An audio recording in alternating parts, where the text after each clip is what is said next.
Okay, boom, perfect. And we are live. I want to thank everyone for tuning in to a very special edition of Off the Record on the People's Podcast this afternoon. We have an incredible guest with us today, one who's going to give us some amazing information as well as inspiration, and that is none other than Sister Saleemah Muhammad. Assalamu alaikum, ma'am. Wa alaikum salam, sir. Alhamdulillah.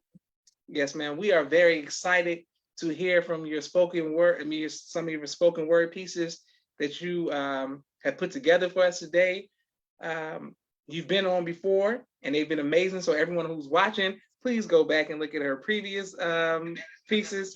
But hold on one second. There we go. Perfect. But for today, which one would you like to start off with? So you asked me to come with something heavy and light. So it's not going to be spoken word because spoken word is usually memorized. So it's the written. Okay, it's the written. Okay. So this piece, I'm a part of a poetry group that happens twice a year, where we do a prompt every day for 30 days. And this piece was inspired by one of those prompts. It's called Terms and Conditions. And I'll just go right into it. I remember that night so vividly. I was wearing my brand new silky feeling baseball style pajamas my brother's girlfriend got for me from Esprit. I swear, you couldn't tell me anything. I stood in front of the mirror, admiring my reflection. I felt so cute. It had been forever since I've been given anything new. I felt on top of the world until the world fell on top of me. I was fast asleep. I didn't even hear my door squeak. I didn't hear his footsteps walking up to me. I didn't even feel his presence overtaking me until I felt his hands inappropriately touching me. I wish it had been a bad dream. I couldn't believe it was happening to me again. Why was this happening to me again? I was scared to accept that painful truth, but I couldn't pretend I was asleep anymore. I couldn't ignore the rapid beating of my heart, the heavy pacing of my breathing, my silence or his smell. So I opened my eyes and yelled, "Get off of me." He jumped back and tried to quiet me, shush me, and tried to pretend he wasn't doing what he was doing to me. That memory still plays in my mind. That night, the little girl inside of me woke up dead. My grandmother said, "Let's take it to prayer. Let's lay all of our burdens at the foot of her bed." And that we did. But I wish we had done more, because prayers alone don't heal gaping wounds. So I became skeptical about the power of prayer and forgiveness. I became filled with bitterness and rage, silently tearing up the pages in life's books, never being able to forgive or forget what my uncles took. I felt shook and singed, burned by the act of other people's sins. I became judge and jury, now able to see the forest before the trees. That bigger picture cursed me to be less forgiving, even when it came down to me. I had taken a bite from the unforgiving tree. It became bitter. When I decided to become better, I couldn't. I was stunting my own growth because I refused to climb the ladder of success. Each step began with a move towards forgiveness, but I wasn't having it. I was refusing the mere thought of it. I felt like it was going to make me weak. How could I forgive someone who violated me? I was becoming the fruit of that painful seed. I was becoming as rotten as what had been done to me. I didn't realize that if I were to see a change, then that change had to begin with me. So I opened my heart and I opened my mind and I looked within at the bottom line. The terms and conditions of forgiveness were plain to see. If I started with myself, we could all be set free. So I confronted my uncle and reminded him of that day. I told him I remembered, but he was choosing forgive him anyway. He hung his head low and shed big tears. He shook his head because that day I'm sure he feared. I stood my ground and spoke from my heart. He told me he was sorry, and his words, they melted my heart. I could see how his shame had weakened his frame and how my sincere forgiveness was helping to rebuild him again. I left that moment being a better version of me because I finally decided to feast on the fruits of that forgiveness tree. And that's it. Yes, ma'am. Yes, ma'am. Excellent job, Sis Saleemah. Excellent job. Okay. Yes, ma'am. What is the name of that piece? That piece is called Terms and Conditions. Phenomenal. All praises to Allah. Yes, ma'am. Okay, great. And when you finish writing and performing, do you feel a sense of relief? I'm sorry, I called myself having on mute on do not disturb, but somebody just tried to disturb me. So can you repeat your? Yes, I didn't ma'am. hear. When you finish doing a poem, do you feel a sense of relief? I actually do. Like writing is so cathartic for me. Like it is my best way of purging. Years ago, I used to go by the name, like my poetic name was Internal, because I had vowed that whatever I wrote, it would be something that internally like affected me. I'm an empath, and I've grown used to what that term means. Like I hold things. Like I'm a hoarder of people's feelings. I'm a hoarder of tragedies. I'm a hoarder of all of that. And so that becomes a heavy load to carry around. So writing helps me to unpack. Writing helps me to lift. Writing helps me to release. Writing helps me to heal, to purge. I do feel better after I write. And sometimes some things never get shared that I write. Mm, Sometimes I just put it in the sea of forgetfulness, as the scriptures talk about. It's just the goal of just getting it out of my system. Um, but like these types of poems, especially about sexual abuse, I realized that a lot of my writing had that same common thread in it, like overcoming and becoming victorious or destroying the predator or something of that nature. It was a like an unconscious common theme that was in a lot of my writing. So I do feel better after I write. Yeah. beautiful. All praise due to Allah. Okay, yes, ma'am. So we're going to follow up with that, but we want to start with, of course, the amazing news that you received last month. Can you let us know about that? Okay. Yes, so on July 8th of this year, my husband got a call because I was none the wiser. My husband got a call from the minister informing him of the gift of getting a name. And we were downstairs, my husband was upstairs, and I could hear like in the tone of his voice, like he sounds like he's crying. Like something is wrong. And I always think worst case scenario, don't judge me. But I'm always thinking worst case scenario until I know for sure that it's not the worst case scenario. Because if I'm imagining the worst case scenario and the worst happens, then I've already mentally prepared myself. Or that's how I always try to think about it. But it was like he just kept saying Alhamdulillah, Alhamdulillah. And it was like the tone that he kept saying it in. I was just like, that's not a tragedy. Like that's something good, like that he's emotionally sparked from. But he was told that he couldn't tell us anything. So I was just like, so the minister said you can't say anything, like not even to your family. Like that don't even make any sense. Like kind of foolishness is that? You can't even tell your family. So this was like in the afternoon, like 1 o'clock in the afternoon. He said the minister said he was gonna call me back at 6:30. And I was just like, okay. But by then I was so annoyed about you not being able to tell me what's your name, what your name is. So I was annoyed like all that day. Had a headache all that day because I was just annoyed. Then like 6:30 comes, I'm at work and I call him around 7, but he still says he can't say anything. He'll see me when I get home. So now I'm actually even more annoyed now. Like you just stringing this along, just making this whole theatrical performance. But when we got home, we were preparing to eat dinner, and then he was like, "Can everybody come around the table?" And so I'm just annoyed because at this point, like, man, I don't even care. Like the juice and the goodness of that, then all worn off now. I don't even want to hear about your new name. I'm still call you Carlos. No, I'm just joking. But that's how I felt. So he starts to tell us about the phone call. And so I'm sitting there eating my bean soup and I'm just looking straight ahead. And then he breaks down crying. And then he says, I got, if it wasn't for me, if it wasn't for you being my peace.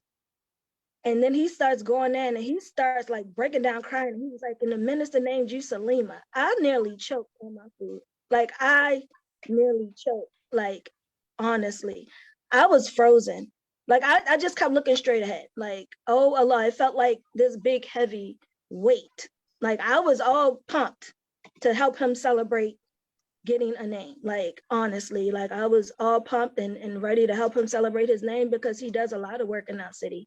And I'm just really proud of him. But to be given a name too, like I just didn't feel worthy.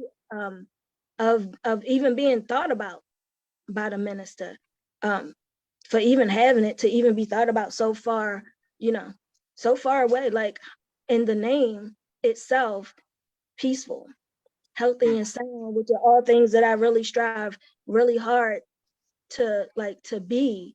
And it just sent me on a journey because I never cared much about what a name meant until I was given a name. And it made me go and do the research of what my name, Tracy LaDonna, actually meant. And Tracy means warlike and fighter. And LaDonna means the lady. And all my life I've been a warring, fighting lady.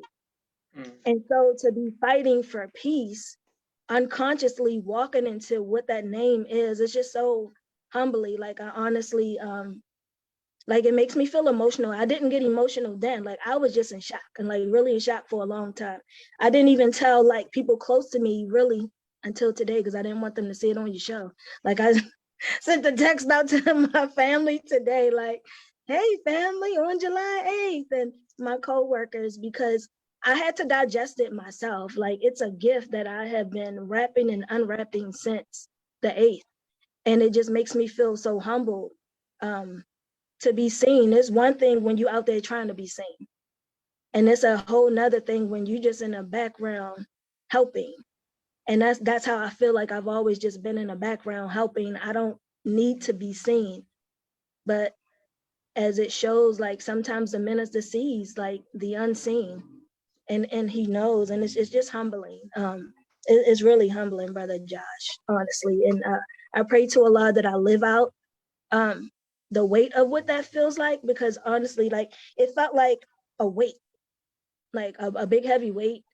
And it reminded me of the weight of when my husband became the minister of our mosque at the age of 21, and how all the expectations and people expected us to be perfect and not make mistakes. And we had just gotten married 4 months into our marriage. And it was just like this big heavy weight, and people want you to be perfect and don't make any mistakes. And we're all gonna make mistakes.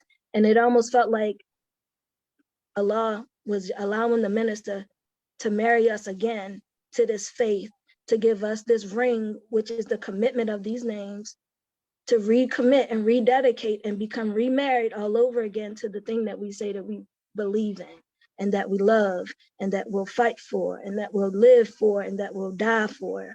So it's a weight and like a heavy reminder. So that's a long response to your question. But I honestly don't feel worthy, but I'm humble and I'm grateful, and I pray to Allah that I live up to that name because it is a beautiful name. So alhamdulillah. All praise due. So yes, man. People showing you love all across the country. Please let us know where you are watching on YouTube once we put it up. And then my sister Miriam says, ASA family, wa alaikum salam. Okay, great. Yes, ma'am. All right. So how did your children feel about, how did they receive that, their moms is now Sis Saleemah? How did they take that? So Sabira is funny. So Sabira is the name police. Whenever she knows someone got a new name, if you call them by their other name, she's like, no, that's not his name anymore. He got a new name. So they don't call us by our name. So it's just interesting, like in the house, no one calls us, hey, Tracy. Like she calls me Mommy Cat. She calls her dad Daddy Cat. So that's who we are. But if anybody else say Tracy, she'll be quick to correct. That's not her name anymore. And I'm like, Sabira, it's fine. It's totally fine. I'm still Tracy. I'm Mommy Cat to you. I'm Trey to my family. I'm Sister Tracy at the shop. Everybody knows me as Sister Tracy. It's all still me. So Sabira is the name police. The other children, they're just happy for us. And my daughter, she knows I think like way too much and I overthink everything. And she's like, Mom, it's just a name. You're still you. Give yourself some grace. And so I just keep reminding myself to give myself grace and not put burdens and expectations on myself because I perceive other people will. So my children are happy. My son is happy. And yeah, everybody's happy. Beautiful. All praise due to Allah. Excellent. And my sister Miriam says, a beautiful name for a beautiful queen. Okay, excellent. All right, so now let's get into the second piece, ma'am. Okay, so the second piece is a lighter piece, and it's called Blink Twice. Sis, I see you. You got that double knot in your cape like my mama used to do it. Hoping folk won't get you confused with how them other ones be doing it. You are different than them, you think, but you're just like them. So whenever you see me, just blink twice. And I'll say something nice. I'll do what us sisters do. I'll speak some life and hope back into you. I'll offer to do something with your children, make a meal for your family, take a bit of the weight off of your shoulders, because when I see you, I see myself. We same, cut from the same cloth, whose fibers are thick and rich and real and weathered, but never torn. I see you. You need a break, but you won't give it to yourself, because folk like us aren't expected to. People like us think it's shameful to take breaks, but even God rested on the seventh day. So blink twice. I know exactly what that means. Loosen your knot and let your village step in. We are a sisterhood for a reason. We cover one another through all seasons. So just blink twice. Even superheroes need to sleep at night. And some seasons of our lives just don't sit right. So let us stand in the gap for you, because that's what real superheroes do. So sis, just blink twice and I got you. And that's it. Excellent job, Sis Saleemah. Excellent job. Okay, great. People are liking and loving that. All right, wonderful. Okay, so what's the inspiration behind that? Sisterhood, and knowing that a lot of times we put burdens on ourselves unnecessarily, like we belong to each other. Like it takes a village to raise a child, but honestly, all of us adults still have those little children inside of us that still needs raising from the village. We belong to each other. We are the answers to our prayers. Like we're the superheroes that's gonna come and save one another. A sister used to say, we all go through the same things, just at different times. So we know whenever we've been through a thing, you can look at somebody else who's currently going through that thing, and you can be that light in the darkness. So it's about sisterhood. It's about letting down your guard. It's about allowing people to help you, because most people who like pride themselves in not needing help are the ones who need help the most. So sisterhood. Beautiful. All praises to Allah. Yes, ma'am. Now, with your form of therapy and getting a release every time that you write a poem or do spoken word, what advice would you give to other people who may not have mastered that form yet? What advice would you give people who should we look into writing something to express ourselves? I say get it whenever you can, because we all have a vice. Like I have multiple vices, right? I work, that's a coping mechanism of mine. I volunteer, that's a coping mechanism of mine. And I write, like that's a vice of mine. I listen to music, that's a vice. But writing tends to get all the stuff that's in you out of you. Some people can't write. So what can you do? You can pick up your phone and you can record yourself. Like, you can talk. You can have some self-talk. Now we're wearing masks when we're out and about. People can't tell if we're talking to ourselves. Like they don't know. Go take a walk. Go talk. Go get it out of your system, because what ends up happening, like those thoughts don't just go away. We think that because we don't say anything and we don't get stuff out of our system that we've, somehow gotten over it. No, all it takes is some little tiny minute thing to trigger us. And then we're right back where we started from, haven't healed a moment. Like healing is a lifetime thing. In some stages, like we feel like, whoa, I'm on top of the world, I'm super healed. And then you hear a news article or something, or you hear about something that happened to somebody and you right back at square one. So it's a lifelong thing. For me, I love to write. I've always loved to write, been journaling and diarying, because it wasn't called journaling back then, but writing, like getting it out of my system. Some stuff I would call myself tearing up, and other stuff I would just leave there, because if you was that nosy and you wanted to find it, then praise be to Allah, you found it. But just start somewhere. Record yourself. Delete it if you don't want to hear it. Like, but don't just let it sit there, because thoughts and pains and shames are toxins, and toxins make our bodies sick, and sickness causes us to die early. And we have too many gifts and talents inside of us to just allow them to go into a cemetery unused and untapped into, because somebody needs our light. And if we keep burning ourselves in our own darkness because we refuse to heal, then we're doing more damage than good to our families, to our communities, and to our God. Like we're not helping anybody by hiding in the darkness. So write, or sing, or rap, or record, whatever it takes. Just go get yourself some healing. Beautiful. All praise due to Allah. And where can we hear some more of your expression on YouTube? So my daughter's gonna actually upload to start an actual YouTube channel, to start uploading some of the things that I do, share and write and post and all of that good stuff. So they can be all in just one central place, because sometimes Allah puts things on my heart and my spirit and I'll just record it and then just share it on Facebook. I'm on Instagram, but I'm hardly on Instagram. I look at the videos on Instagram. Facebook, I'm just getting back on Facebook for real, but my daughter's going to help me to actually put a channel so that I can just share, because it is cathartic to do so. And you never know how much of a ripple effect one good word can be in somebody's water, you know, in their lives. So thank you for the push, Brother Joshua, as always. Yes, ma'am. And people are showing you love. A sister named Sister Kimberly says, "Congratulations, Queen." And once you put it on YouTube, everybody's gonna be like, "Congratulations, congratulations," all that good stuff. Yeah. Your spirit is always, you're always in the comment of the people's podcast showing love. What is it about you on a day-to-day that wakes you up to have you in the spirit of, you know, showering other people with love? Because it's contagious, right? Kindness is contagious. Goodness is contagious. Like, you don't dim your own light by shining light in somebody else's. And I love hearing people's stories. So whenever you bring somebody and they're talking their story, we're same. And it's a beautiful thing to hear people share, because most people don't give a damn about what happened in your life, what you do, when you did it, why you did it, how you did it. Like, most people just don't care. I've always been a character watcher. I've always loved observing and listening, like always. As a child, you used to get in trouble for that, like being nosy. But as an adult, it's like, woohoo, you're being nosy. Like, we need that. Like, you got to have a healthy balance.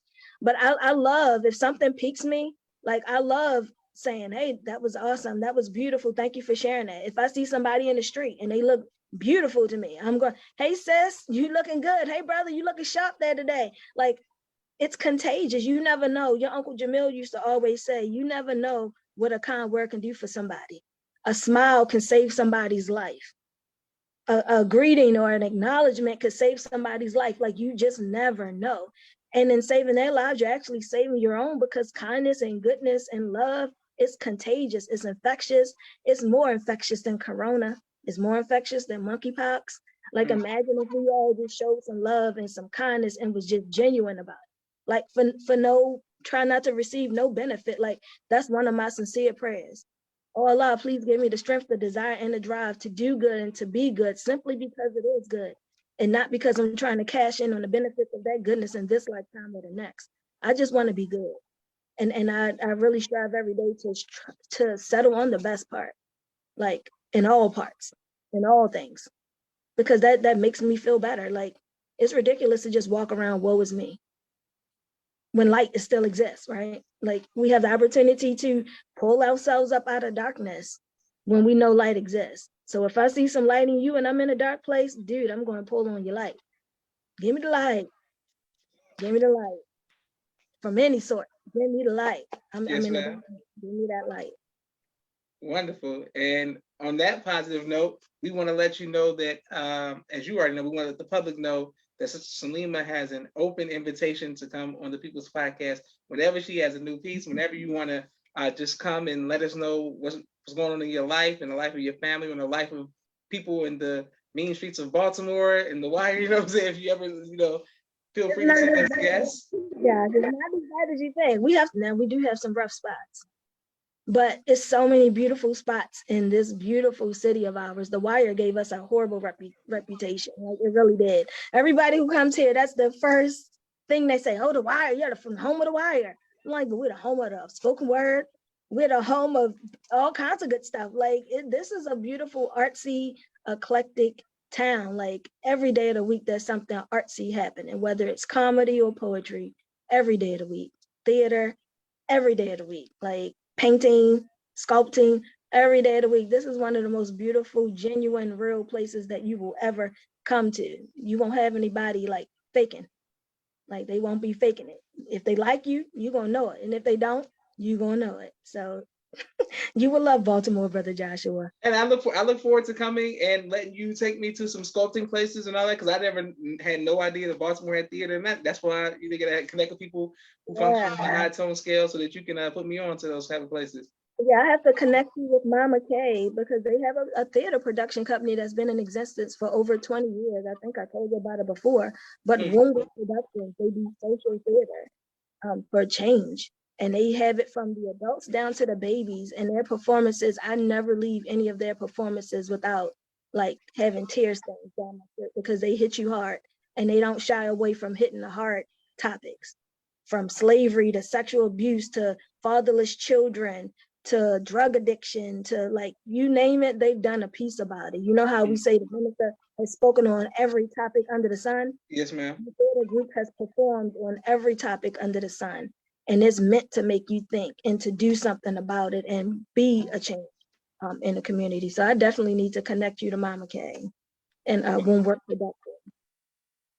Okay, great. Yes, ma'am. And I also wanted to ask you, because the last time you interviewed me, you said, what is my favorite, which was like one of the toughest surprise questions ever, my favorite surahs out of the Holy Quran. And I want to ask you the same, and why, please? Okay, so I have a few. So Surah 29 was my first ultimate favorite surah. It was the first surah that my brother pointed out to me when I was 16 years old with a 2-month-old baby, coming to my first mosque meeting. He gave me a Quran and a headscarf because his positive peer pressure was intense. Brother Fontaine, Abdul Rasul, it was intense. And he pointed out Surah 29. Do men think they'll be left alone on saying they believe and not be tested and tried?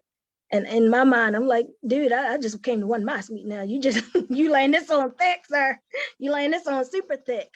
But it was a perfect reminder, like, for me. That stuck with me forever and ever and ever. And it just makes me think about my grandmother, whose Bible was so worn out because and she nursed on her Bible. And I nurse on that. Whenever I see something beautiful, I love to reflect on the surah when it says Allah is the best at coloring. Like when I see the vibrant colors, it just always makes me think about Allah. Like, He's the best at coloring. Wow, look at this creation. Allah is the best at coloring. Those are two of my faves, actually. Brother. Excellent. All praise due to Allah. Brother Kevin Muhammad says, beautiful, Surah 29, inspired. Thank you, Brother Joshua. May Allah continue to bless you all. And thank you as well. Thank everyone who continues to watch. Sis Saleemah, we have a quick 60-second commercial break for all of the sponsors of the People's Podcast, and then we're going to have one more question for you. And we want to make sure that we continue to support. If you all like to be a sponsor or donor, please cash out the People's Podcast. Hold on, here we go. Hold on 1 second. Of course, there we go. Boom. My brother Rashad, Street Premier Media Production. He has a 4K camera and a drone. He does television and film editing. Please reach out to him if you need any of those services.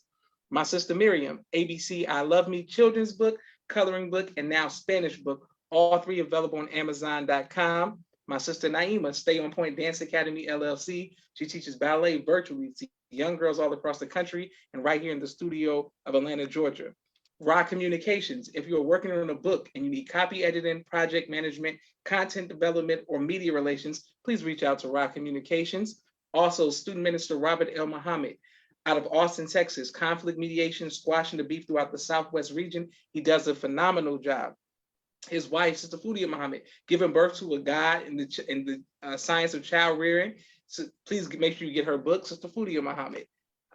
Fashion Guides, Urban Streetwear, 314-329-6009. He'll keep you dripping in the best of fashion. He does a phenomenal job for men and boys clothing online. Brother Kenneth, bow tie maker extraordinaire. He'll ship bow ties to you anywhere in the nation. Thank you very much, Brother Kenneth. Make sure you all get your bow tie from Brother Kenneth. Asiatic Minds, they teach STEM to young kings and queens all across the country virtually. Please sign your children up to AsiaticMinds.com. Sister Sherry Muhammad does an excellent job. Also, a new TV series, Chemistry, Episode 6 from Taj Hollywood. He does a phenomenal job. Taj Hollywood, Chemistry, Episode 6. Get it on YouTube. It's great. Keep It Hood, helping others overcome depression. Keeping It Hood, also by Taj Hollywood. Also, our brother Aaron Muhammad with Elevated Places Inc. It deals with stress management, real estate, credit, clearing and repair. Also, Respectful Life Center. I want to make sure I get it right. I'm not going to butcher that, but iRadology. Help me out, Saleemah. But yes, that analysis, it can help you with personal wellness. Ma'am, how you say it? Iridology. Iridology. There you go. It can help you with personal wellness, physically, mentally, and emotionally and spiritually. 229-344-1474. Make sure I write that down so I'll never have to worry about that again. Also, Dr. Henry M. Carter, King Henry's Turkey Legs, right here in Atlanta, Georgia. Brother Rashad Muhammad, COVID-19 disinfecting cleaning services. My father's book, A Soldier in the Movement of Christ, AbdulSharif.com. And last but not least, my two books, Cleopatra, which is a children's book, and No Father, No Excuse, all available on Amazon.com. All right, now, Sis Saleemah, now most of the men, we're getting ready for football season and things of that nature. Is there anything outside of music and movies and poetry and spoken word that you look forward to coming up in this season to help relax? Sitting down. I love watching the trees, the leaves on the trees change colors and fall. Okay. I love being able to sit on the porch and just people watch and watch my flowers and people watch and rest my feet and people watch.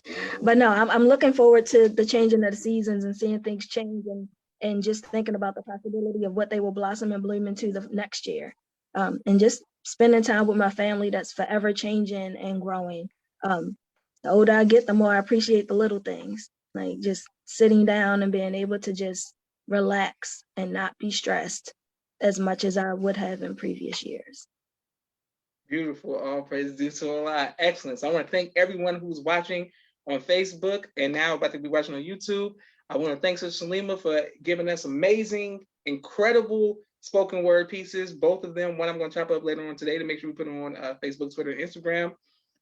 Make sure we continue to support and show love to her and the positive energy that she gives out to us every day. This is Joshua Leonard Muhammad signing off for the People's Podcast. Assalamu alaikum, ma'am. Thank you for the opportunity. Walaikum salam.